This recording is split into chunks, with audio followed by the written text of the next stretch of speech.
There's a lot of attention on electric vehicles at the moment thanks to an increasing push towards environmentally friendly solutions.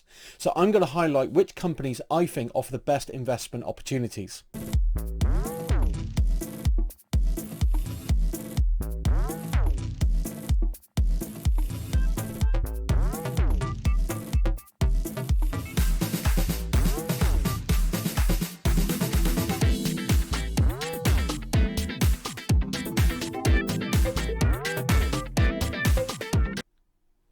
It's hard to imagine that anyone is still denying that climate change is a problem, but these idiots still exist, although Google has recently announced plans to block these types of promoters on their channels.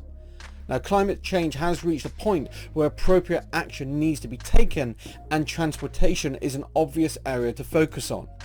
Now, the biggest automotive brands, Toyota, Volkswagen, Daimler, Ford, for example, they're all making moves into the electric, or in Toyota's case, hydrogen markets, but they've also stated that they are many years away from being completely carbon neutral or abandoning the internal combustion engine.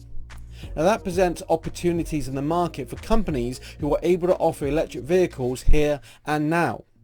We've seen a number of these companies in the spotlight over the last year, and they've managed to secure significant support in bringing their products to market. However, not all of these have been successful, and this is due to some very bad examples ruining the reputation of the industry as a whole. Which brings us to the section I like to call companies who pop the electric vehicle market bubble and put investors off from investing in EV companies that weren't named Tesla. Start with Workhorse, who made the headlines when they had to suspend deliveries of their C1000 electric delivery vans due to modifications necessary to certify them under federal motor vehicle safety standards. They had to recall 41 of their vehicles back from customers and claimed to be dealing with feedback, with their design corrections being primarily related to vehicle dynamics to increase the vehicle's payload capacity. The result is that they will fall far short of the 2021 production targets, and the stock has fallen by 84% since their February high of $41. So we'll put this letdown of a company over here and move on to the next. Steve Burns, the former CEO of Workhorse, moved on to found Lordstown Motors, who in 2019 purchased a 6.2 million square foot facility from General Motors, who committed $25 million in cash and $50 million in-kind contributions in return for 5% ownership in their electric vehicle production. Lordstown spent $240 million preparing the factory for production of their $50,000 electric pickup, the Endurance. The truck hit the headlines again when it participated in the San Felipe 250-mile race in Baja, California, where it dropped out after just 40 miles in the 243-mile circuit and created serious doubt over the technical abilities of their prototypes. Further media damage was caused when in March, short seller Hindenburg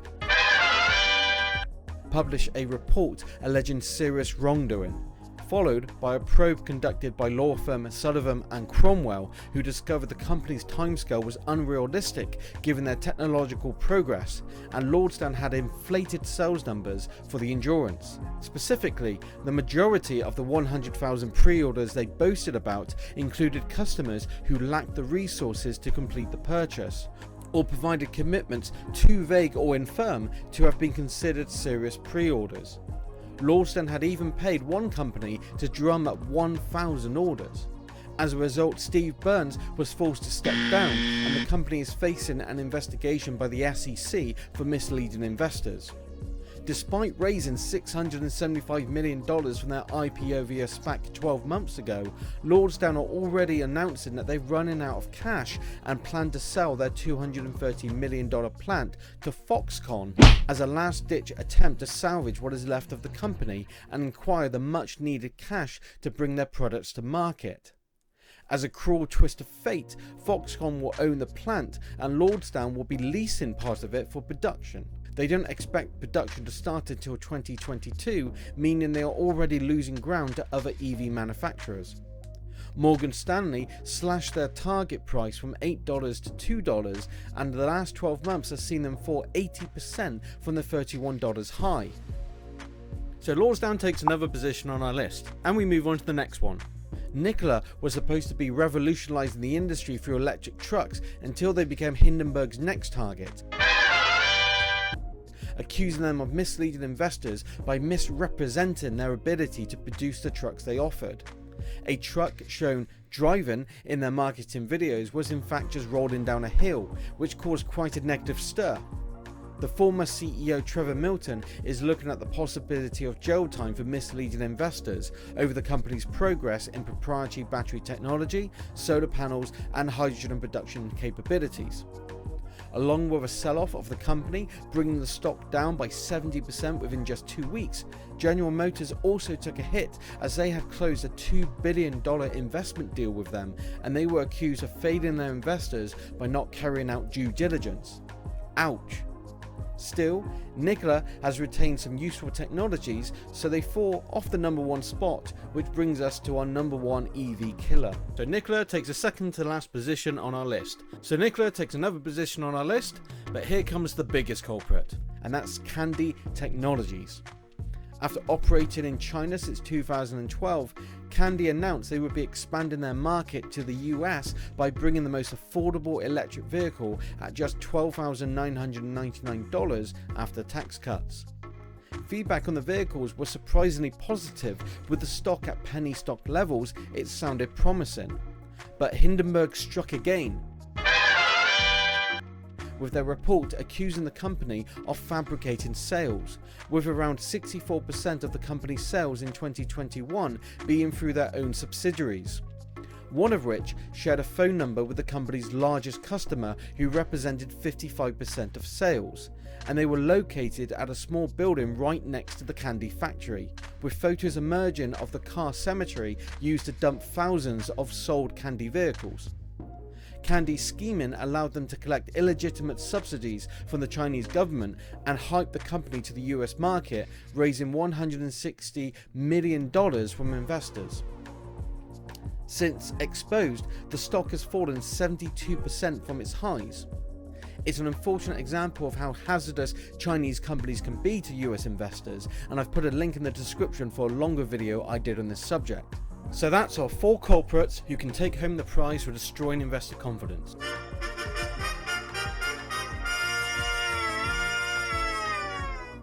These 4 companies were instrumental in popping the electric vehicle bubble and left a lot of investors holding the bag at the side of the road.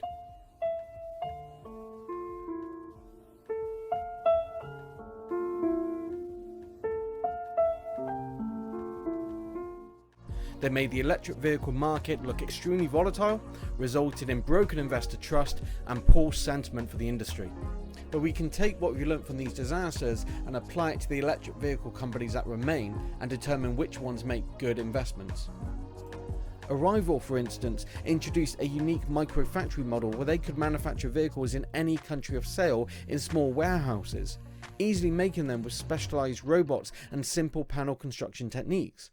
With investor support from the likes of Hyundai and Kia, along with UK government and UPS looking at them for logistics vehicles, it sounds promising, and although they are yet to prove their microfactory model can work on a large scale, they boast order interest and letters of intent for almost 60,000 vehicles.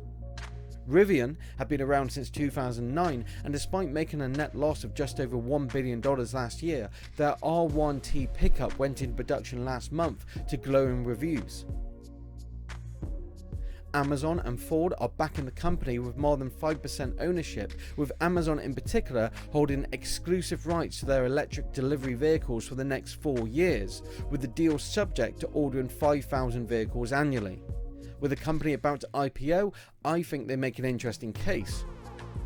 The recent history has shown the race is on, but electric vehicle startups are still hazardous investments.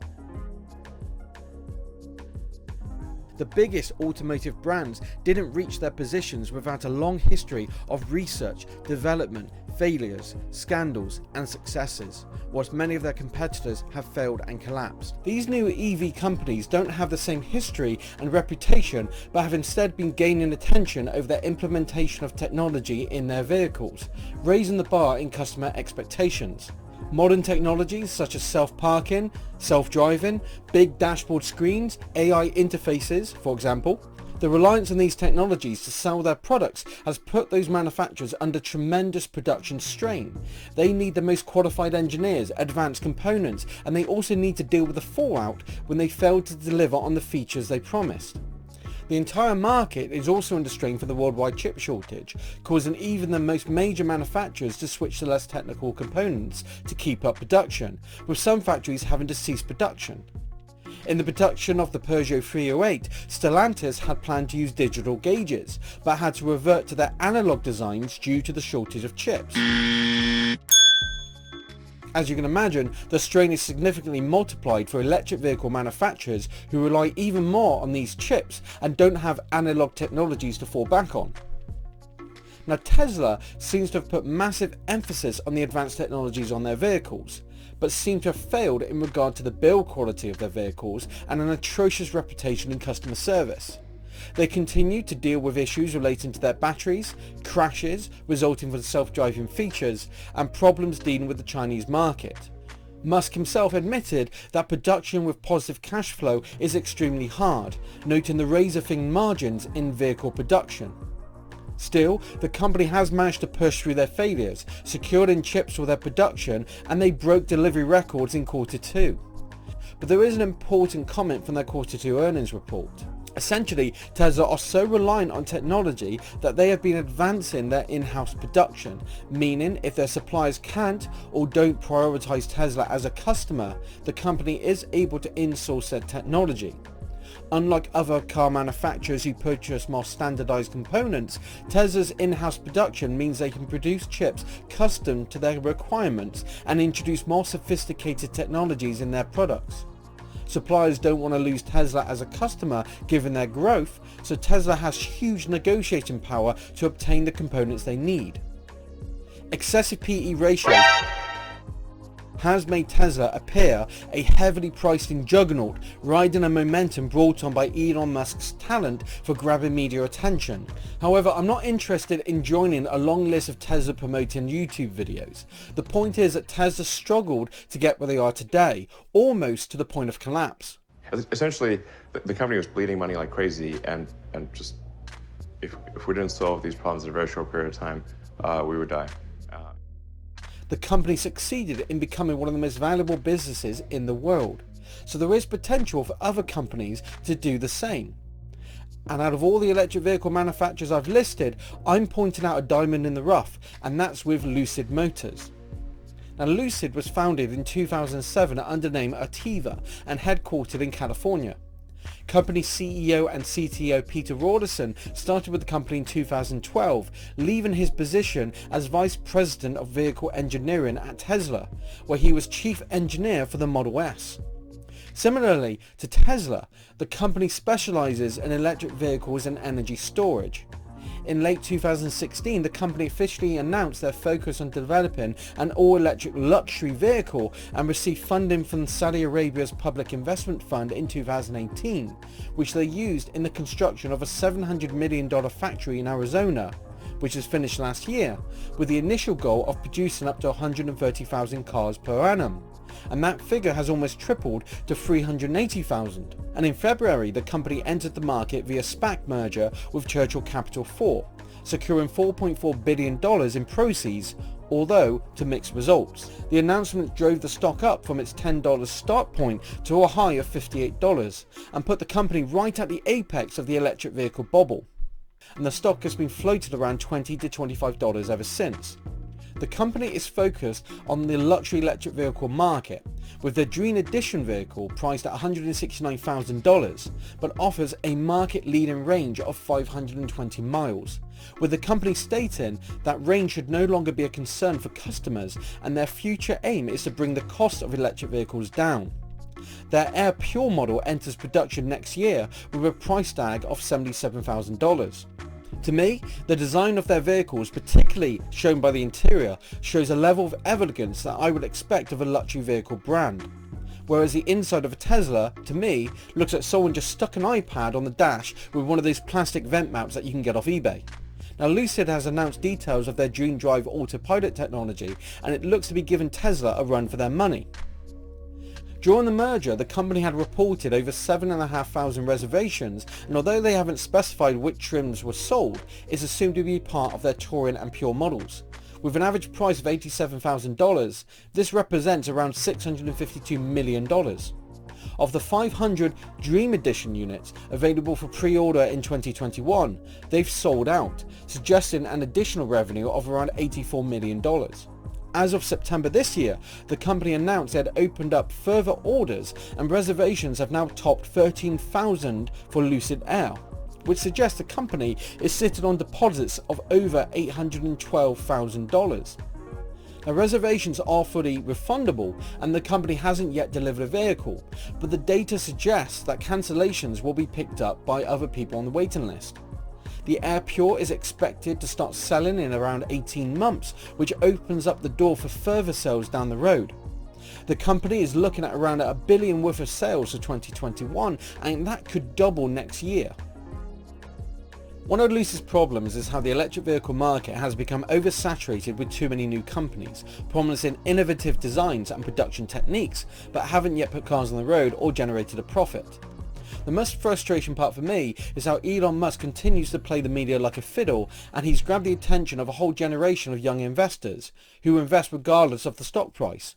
Whereas for Lucid, sitting through one of Peter Rawlinson's marketing videos feels to me like watching a loading screen on my old Windows 98 PC.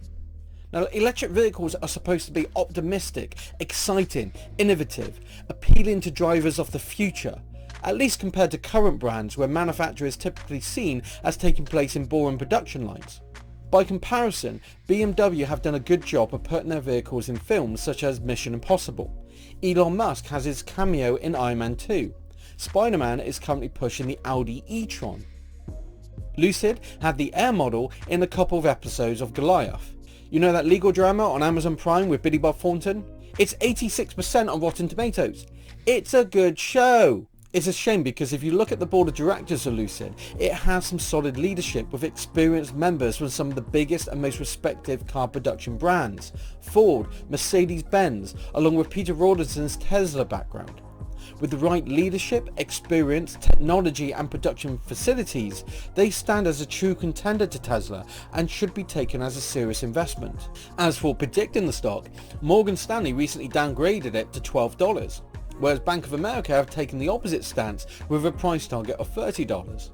Generally, the market seems to be struggling to value this company, hence the volatility. The stock took a 19% hit in September as internal shareholder lockups expired, meaning Lucid's largest shareholders had the opportunity to sell their shares above what was considered intrinsic value, and they did. The company more recently bought back $21 million of shares from directors and employees of the company's predecessor Ativa, including Peter Rawlinson himself, pricing the stock at $24.15 a share. A company buying its own shares suggests that they are undervalued, but when a CEO sells, it suggests that they are overvalued. Lucid explains the contradiction here was for sellers to meet certain tax obligations, and the action suggests that $24 seems to be a price deemed fair by the company in its current state. The volatility of the stock is exhausting and not likely to end until the company's production is at full capacity and future models hit the market. My experience trading with the stock so far tells me it's going to be floating around the $20 to $25 mark for quite a while. Anything below $20 is going to be short-lived and should be treated as a buying opportunity, whereas anything above $25 is likely to meet resistance and come back down. This pattern is likely to continue for the next 18 months or so while the company gains a foothold in the market and their full model lineup reaches production. This means that now is a good time to look for buying opportunities. Now, I understand that Lucid may be too speculative for some investors who may prefer the stability of more established brands, Toyota, Volkswagen, BMW, etc. Now, they have given conservative and, to me, more realistic estimates of when they can expect to do away with the internal combustion engine in favour of electric vehicles. They have the funds, the experience and the facilities to produce electric vehicles in line with their established business structures, producing vehicles through extensive testing instead of risking their reputation by releasing vehicles prematurely and suffering the results. BMW have even taken the time to hire Hans Zimmer to design the sound for their cars, and I happen to have a sample footage of one of those right now.